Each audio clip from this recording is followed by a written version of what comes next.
cuan, we be getting money. Cuan. Sebelum kita lanjut ke videonya, saya ngasih sebuah sekuritas yang ada fitur trading stop terbaik, teman-teman. Nah, ini adalah MND Sekuritas. Nah, cara setting trailing stopnya seperti ini, teman-teman ya. Jadi misalnya saham GTRA, terus kita bisa pilih namanya high price, ini yang suka saya pakai. Terus Mas Bro persentasenya bisa diganti-ganti. Misalnya 1, 2, 5, terserah lah. Pokoknya misalnya saya pakai 2%. Terus di sini kuantitasnya adalah jumlah teman-teman yang mau dijual lotnya. Tanggalnya diperhatikan, ini tanggal 4. Oke, kita confirm sell. Nah, artinya apa di sini? Jadi saham GTRA akan terjual jika harganya itu turun 2% dari harga tertinggi. Nah, ini enak banget teman-teman ya. Jadi istilahnya nggak usah mantau pun, nanti saham ini akan kejual secara otomatis. Nah, bagi teman-teman mau buka MND Sekuritas, ada promo sekarang, depositanya 100.000. Nanti teman-teman akan gabung di grup salesnya. Kalau misalnya teman-teman pengen belajar gimana cara pakai MND Sekuritas ini secara menyeluruh, Mas Bro bisa chatting aja di grupnya. Sebelum Mas Bro yang kita di Fajar Daily, dan kali ini ada komentar yang menggelitik dan ini juga bikin saya penasaran gitu ya. Nah, tadi kan saya bahas tentang saham INDF. Nah, saya udah jelasin berapa PBV dan ROE dan segala macam dan targetnya dan. Nah, Mas Bro bisa lihat aja sendiri pembahasan saya di INDF. Nah, di sini ada komentar seperti ini, teman-teman. Dari mana itu PBV? Ya, 0,55. Ya. Terus di RTA sama Stockbit itu PBV-nya 0,9. Nah, padahal di IPOT saya ngambilnya di IPOT, teman-teman, yaitu di sini. Di sini, ya, ini di IPOT. Nah, kalau di RTA dan Stockbit, kenapa PBV-nya 0,96? Kenapa di IPOT itu 0,55? Nah, kita akan coba hitung manual. Dan di sini gini guys, Bro ya, saya jelasin dulu sedikit nih. Sekuritas atau ya apapun itulah, RTA, Stockbit, IPOT dan sekuritas yang lain yang menampilkan fundamental atau pair PBV dan ROE itu yang input manusia. Ya, Mas Bro perlu catat di sini. Yang input manusia, yang ngitung manusia. Jadi data-data yang Mas Bro terima itu di sekuritas itu ya udah dirangkumin dari laporan keuangan ya di IDX seperti ini, teman-teman. Nah, ini udah dirangkumin dari sini.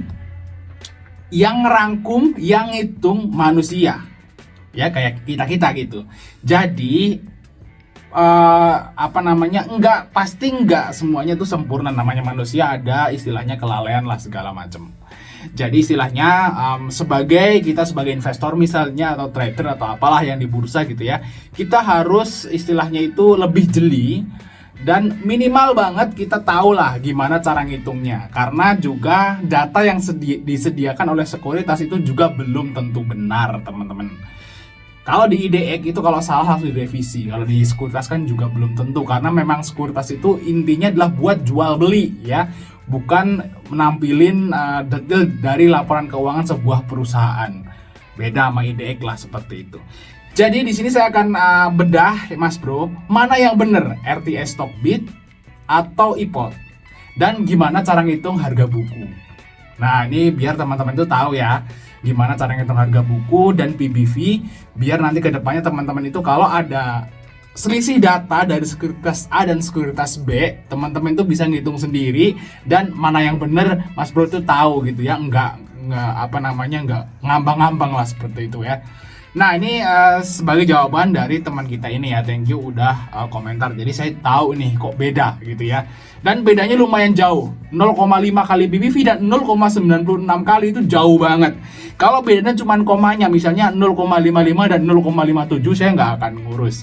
Nah, ini bedanya 0,5 dan 0,9 tuh beda jauh banget. Ya, kita akan hitung secara manual, teman-teman. Tapi sebelum kita ngitung manual, Mas Bro harus tahu dulu gimana cara ngitung harga buku. Nah, di sini udah dijelasin di Google, Mas Bro bisa search aja di Google cara menghitung harga buku sebuah saham. Caranya cukup mudah, teman-teman, yaitu dari BVPS itu book value per share atau harga buku. Itu cara ngitungnya adalah nilai ekuitas dibagi jumlah lembar saham yang beredar. Nah, gitu doang hitungnya untuk mencari harga buku. Nah, kita tinggal masuk aja ke laporan keuangannya, Mas Bro. Download laporan keuangan INDF yang terbaru tentunya. Di sini Mas Bro langsung masuk ke ekuitas. Di sini ya, di sini di halaman 6 lah kalau yang terbaru ini. Nah, di sini ada namanya modal yang tahu store penuh. Ini total sahamnya segini. Ini adalah saham INDF saat ini. Dan kalau kita lihat di IPOT teman-teman, itu sama ya. Jadi share out-nya 8,8 miliar. Dan dia kan nggak komplit ya, kalau dituliskan kebanyakan, jadi disingkat sama dia. Tapi detailnya ini mas bro. Ini lengkapnya di sini, yaitu 8,780 sekian miliar. Nah ini kita udah tahu nih, lembar sahamnya INDF tuh segini. Nah, ekuitasnya ada di sini, teman-teman. Total ekuitas yang terbaru yaitu di sini. 97 triliun. Karena ini kalau kita lihat di sini adalah dalam juta. Jadi ini ditambah 06. Nah, kita hitung Mas Bro. Tinggal dibagi aja kan? Gampang kan? Nah, kita buka kalkulator, teman-teman. Nah, kita tinggal masukin aja angka ini, teman-teman. Nah, angka ini kita masukin langsung, tapi ditambah nolnya 6 ya, karena dalam juta. Lalu 4,6 97 triliun. Tinggal dibagikan lembar sahamnya, tinggal kopas saja, nggak usah ngetik. Nah, kopas saja. Oke, dibagi ya. Dibagi di sini.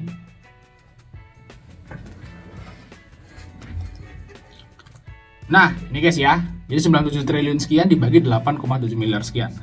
Sama dengan segini teman-teman. Jadi harga bukunya si INDF itu menurut hitungan kita manual dari IDX adalah 11 ribuan. Jadi udah jelas nih komentar teman-teman nih yang di Stockbit dan RTA itu salah ya. Di sini harga bukunya tuh katanya 66. Padahal kita hitung manual itu 11 ribuan. Nah kalau kita balik ke IPOT teman-teman, harga bukunya hampir mirip kan di IPOT tuh. Di IPOT harga bukunya 11 ribuan. Nah, seperti itu teman-teman. PBV-nya ya tinggal dihitung. Kalau PBV itu berarti 11.000 ini guys ya.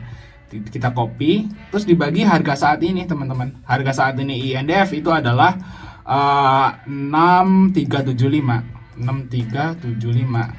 dibagi segini. Nah, berarti PBV-nya sekitar 0,57. Nah ini yang bener nih 0,57. Tapi di IPOT ini tulisannya 0,55. Nah kalau selisih seperti ini, selisih dikit seperti ini ya nggak masalah. Cuman 0,5 komanya berapa, selisihnya sedikit. Nah itu mungkin ya kehitungannya orang kan beda-beda, komanya beda-beda seperti itu. Tapi kalau ke 0,9 tuh jauh banget teman-teman. Berarti yang di Stockbit dan di RTI itu salah inputnya. Tapi kita balik lagi, namanya yang input tuh manusia, yang hitung juga manusia. Jadi istilah kita wajar lah. Nah tapi semoga aja nanti segera diperbaikin lah yang di Stockbit dan di IPOT teman-teman. Di Stockbit dan di RTI gitu ya. Segera diperbaikin ya biar nggak bikin orang rancu. Seperti itu guys. Nah, harus tahu kan sekarang gimana cara ngitung harga buku dan PBV. Nah, kalau misalnya ada dua data yang beda, sahamnya sama nih, tapi kok datanya beda, fundamentalnya A dan B, di sekuritasnya lain kok beda. Nah, Mas Bro bisa hitung sendiri. Nah, mana yang benar, mana yang salah, nanti Mas Bro bisa simpulkan sendiri. Jadi enggak istilahnya itu nyalahin cono, nyalahin sini ya kan gitu kan. Nah gitu guys ya, udah jelas clear. Jadi bagi Pak Bian siapa nih namanya nih? Nah ini udah saya jawab di video ini teman-teman ya. Oke mungkin itu mas dari kita, jangan lupa untuk like dan subscribe. Sampai ketemu di video berikutnya teman-teman.